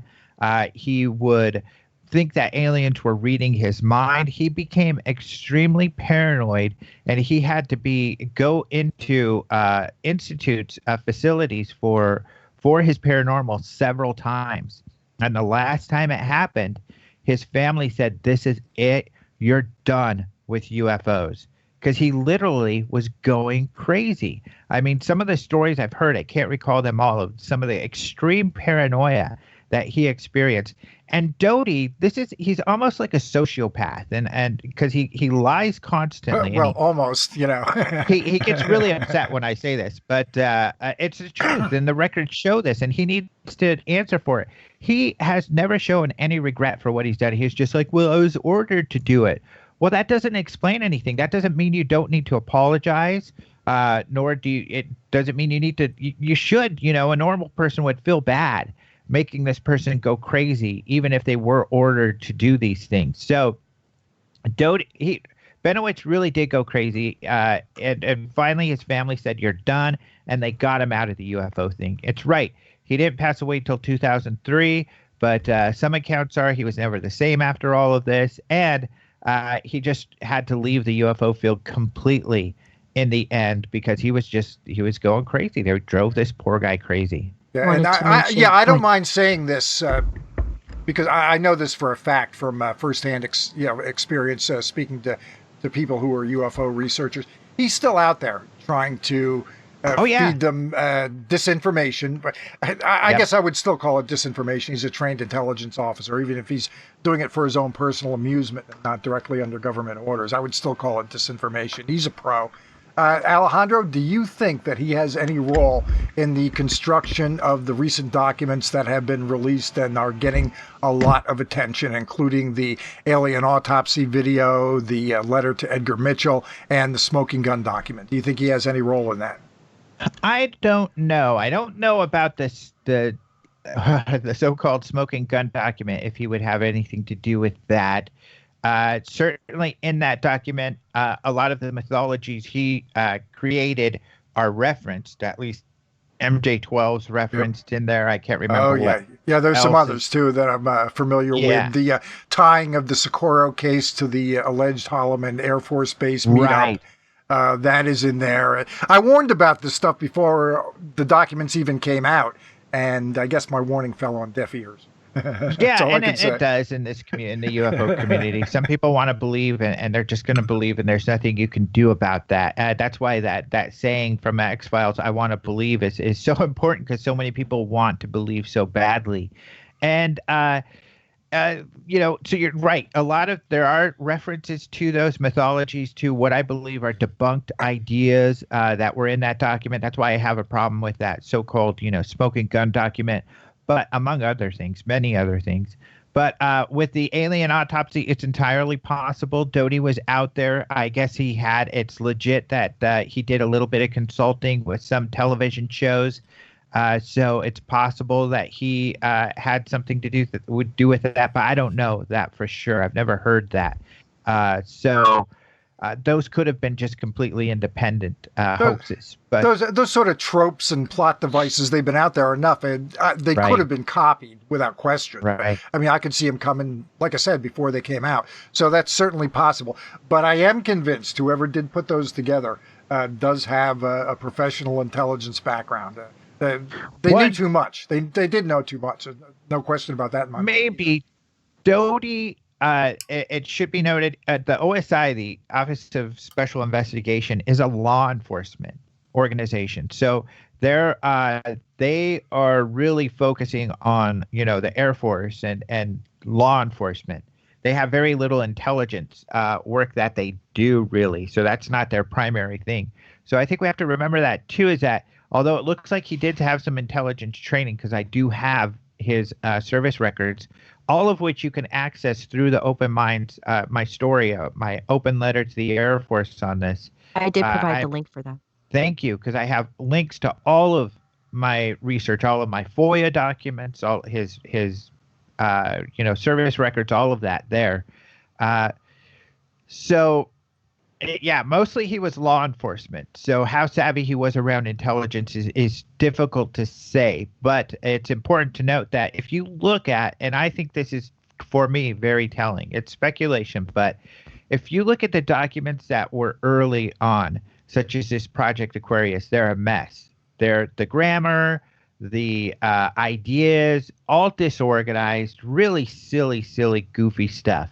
But once author and researcher Bill Moore, who worked with Stan Friedman and was the guy who wrote the first Roswell book, once Bill Moore started working in secret with Doty, the documents became much better written, much more polished and clean.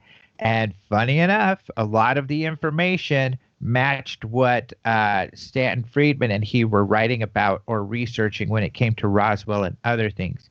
Do I believe Stanton Friedman had any idea about any of this? No.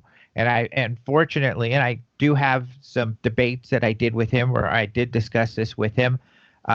Unfortunately, I think he had kind of a blind eye to all of that. He just didn't want anything to do with it. He eventually discovered it. He already thought Bill Moore was unscrupulous and didn't want to work with him.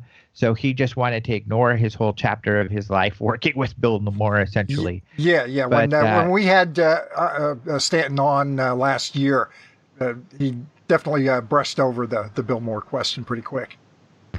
He always didn't want to does. go into it. And I grilled him a little more. And in my video on that link that you gave, I have a video where I interviewed him about this topic in particular, and I really grilled him. And he was open to it. He and I were really good friends. So I love Stan, and we got along very well. So, and I certainly would not do anything to disrespect him in any way. But, this is research, and he loves debating. He absolutely loves debating even this topic, even though he really didn't like getting into it. So I grilled him on it, and you could see that in the video where he admits to some of my findings, but he had his own kind of perspective on things. But yeah, it was really a blind spot for him, I feel.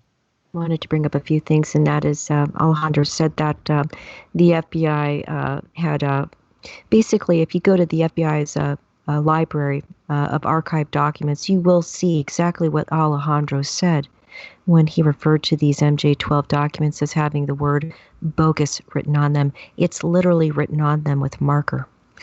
And also wanted to mention something else, and that is Doty was demoted late in his USAF career, but it's still unclear why. Can you touch on that a little bit? Yeah, I mean, he's got this weird claim that essentially another, I think, which sounds like a BS story of he had this source or something in Germany, and he was told to do something which would jeopardize this source's safety. And he decided, this whole harrowing story of how he saved his source's life and blah, blah, blah, despite what his superiors told him. I don't believe it for 1 second. And I may seem harsh, but I'll say every time, though, and you could look at the history. I've got lots of records of it. If you look it up, even with Linda Howe, who I don't believe is a liar. I don't agree with, a lot of her conclusions, especially around some of this, but I don't think she's a liar at all.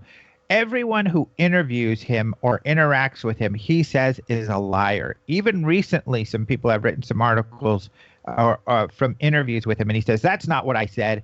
He says that about every interview, that they made up, they lied. I never said those things. He's a liar.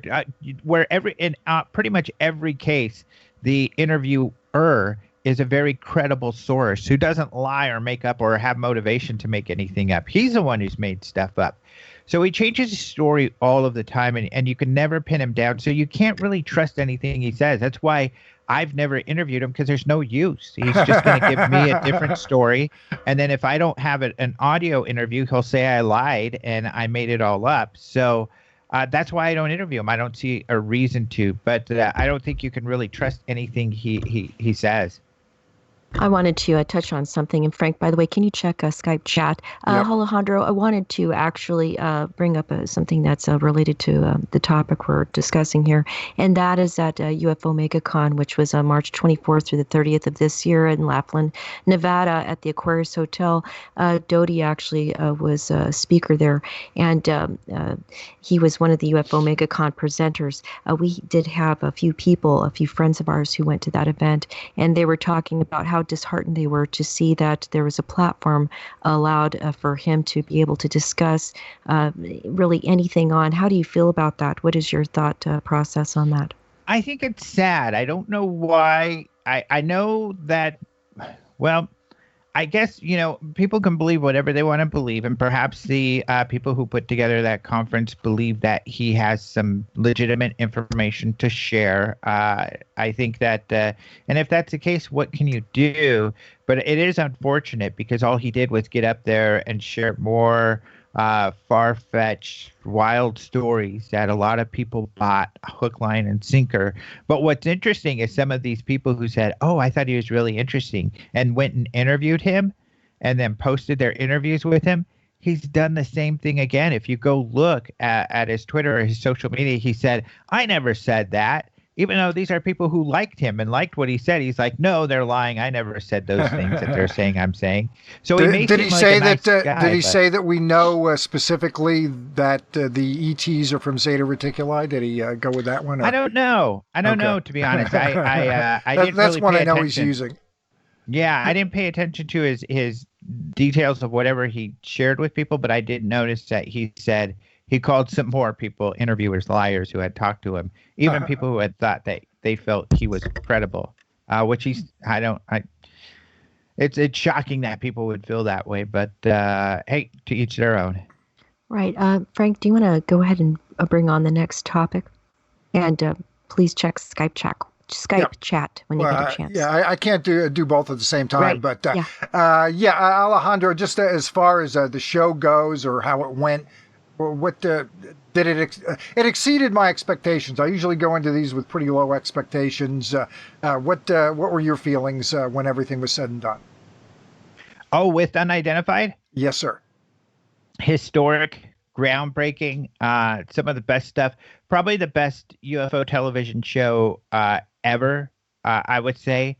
I now, to be honest, I think there's been some good shows in the past. Yeah, there have. One I particularly like was the UFO Files, and I think that might have been History Channel back in the day. And you know who was one of the producers on that? John Greenwald, and I got to give him kudos for his work on that. But that was a really great show where they covered some really good cases, very straightforward.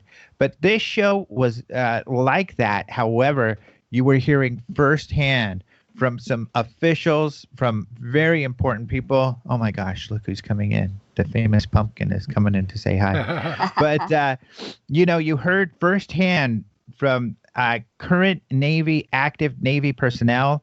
So highly, highly credible. So I think, even when we watched the first episode, Karen was like, wow. She was like, I guess, she heard the stories, but when it was all put together like that, she was like, this is like the best UFO show out there. And I was still hesitant to say that back then. I'm like, well, I need to see some more.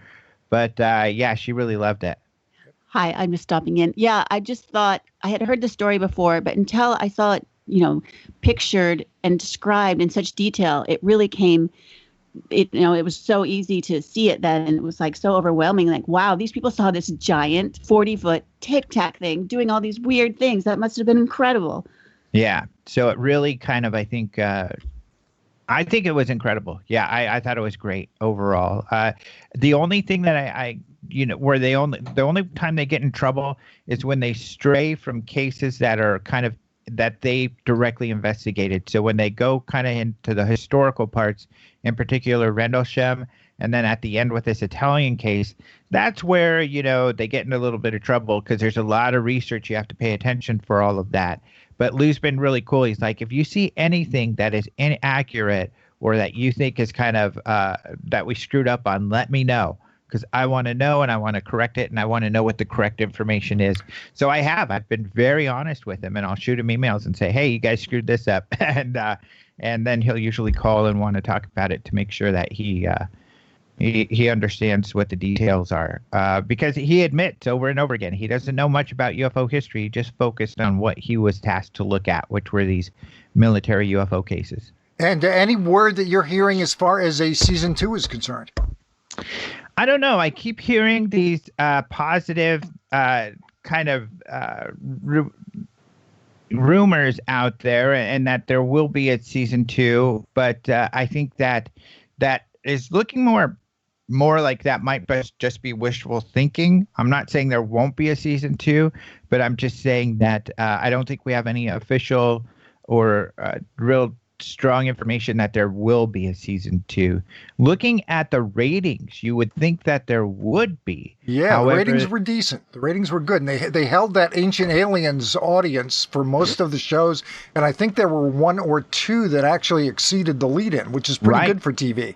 Right, that's great. The issue will be, and I'm sure the production companies or History Channel thinking of this, is do they have enough for a season 2 and a season 3? And to be honest, I feel the same thing, because if they're going to get into historical cases, first of all, credible coverage of historical cases. We've had great shows like that before that just don't do well. People kind of like the really wild stuff more. So unless they're covering some information that is current and mind-blowing that nobody's ever heard before, I could see why perhaps it wouldn't go on. Got it. Wanted to mention, you may have already touched on this. My audio was breaking up. Sorry, it's my fault if you've already talked about this, Alejandro, but you had an exclusive interview with unidentified executive producer, showrunner Anthony Knapp, and wanted to ask you a little bit about that. Do you mind just touching on that again if you already have? I'm sorry. Oh, no problem. It's pronounced LePay, and I know that because one of my listeners was like, you really screwed up his name. How dare you? And I think it was a French-Canadian. And I'm glad I was corrected, because I would prefer to pronounce it correctly. So I'm glad I was educated on that, even if it was done somewhat harshly. But yeah, Anthony's really cool. I mean, he is an investigative journalist. I think that for the most part, nobody can, investigate all of this stuff and get it right on everything. Certainly, I screw up a lot, and people call me out on it, and I love it because then I can go correct myself.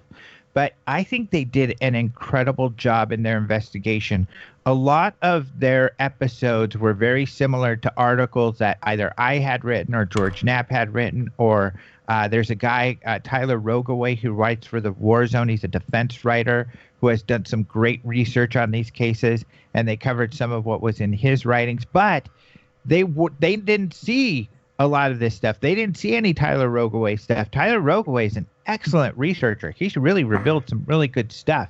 And the show had done the same research and discovered the same things Tyler had on their own independently before Tyler's articles. It just demonstrates what a great job they did researching for the show. I think an incredible job. So Anthony did a great job on that. I think that one of the other things he did, he wanted to bring credibility to it, and they couldn't do any second takes. So if you thought some of the verbiage was weird or some of Lou's comments or responses were weird, it's because if Lou said something like had a reaction, or anybody on the show and said, hey, can I do that again? I feel like I screwed that up. They would say, nope, no second takes. They had a no second takes rule. So you had just genuine reactions. And I think that came across because in other shows where they do a second take, you can tell, it feels more rehearsed. So I think they did a really good job with that. I think Anthony was excellent. I think he did a great job personally. Yeah. And Alejandro and Karen, you guys were great today, and it was pretty good. But we are going to have to do a second take if it's okay with you. So if you have a couple more hours, Yeah, I will be interviewing them later on in August, and I wanted to mention to you, Alejandro, just so you know, throughout our entire discussion, I've been providing everybody with the links relevant to every single topic you've brought up, including articles that you've written, and also including that Tyler Roggeway article too. Great. Thank you so much. But thanks for having us on. Absolutely. And I'm sorry we can't do a retake. I've got to go interview Sean Cahill for my next podcast. I'm super excited about that. Well, we're very excited also about UFO Congress this year. Yes. And I invite everybody, and I really recommend if you want to have the experience of a lifetime, make lifetime friendships, and also learn more about the topic of ufology from serious researchers, please attend this conference, which is considered one of the biggest, if not the biggest, on the planet. In Phoenix, Arizona, you can go to www.ufocongress.com. You can also go to openminds.tv and listen to Alejandro Rojas' very important interviews with people who are high profile in the world of ufology and have a lot of really important things to talk about regarding the trending and current topics in UFO-dom, so to speak, the topic that we all love to cover every day. And you'll get to meet Aunt Hannah, too.